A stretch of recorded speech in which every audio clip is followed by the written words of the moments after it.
शक्य असेल तिथे युती करणार, जिथे युती होणार नाही तिथे मैत्रीपूर्ण लढत होईल, असं स्पष्टीकरण मुख्यमंत्री देवेंद्र फडणवीस यांनी दिले। स्वतंत्रपणे लढताना समोरचा शत्रू नाही मित्रपक्ष आहे हे मात्र लक्षात ठेवा, अशा सूचनाही फडणवीसांनी केल्या।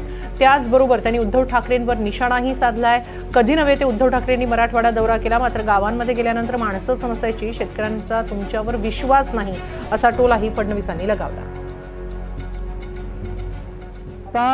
या कार्यालयाचं उद्घाटन झालेलं आहे।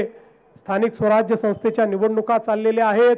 आता नगरपालिकेच्या निवडणुका आहेत, मग जिल्हा परिषदेच्या आहेत, मग महानगरपालिकेच्या आहेत।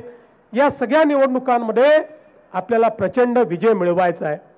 मगाशी अध्यक्ष म्हणाले, मी अध्यक्षांना एवढं सांगू इच्छितो, जिथे जिथे शक्य आहे त्या त्या ठिकाणी आपल्याला महायुती करायची आहे। जिथे शक्य नाही तिथे आपण करू शकणार नाही, पण एवढं मात्र लक्षात ठेवायचं आहे की एखाद्या ठिकाणी आपली महायुती जरी झाली नाही तरी आपल्या समोर लढणारे पक्ष आपले मित्र पक्ष आहेत। ते आपले शत्रू नाही आहेत, विरोधकही नाही आहेत, ते आपले मित्र पक्ष आहेत। हे आपण लक्षात ठेवूनच या ठिकाणी ही लढाई करायची आहे।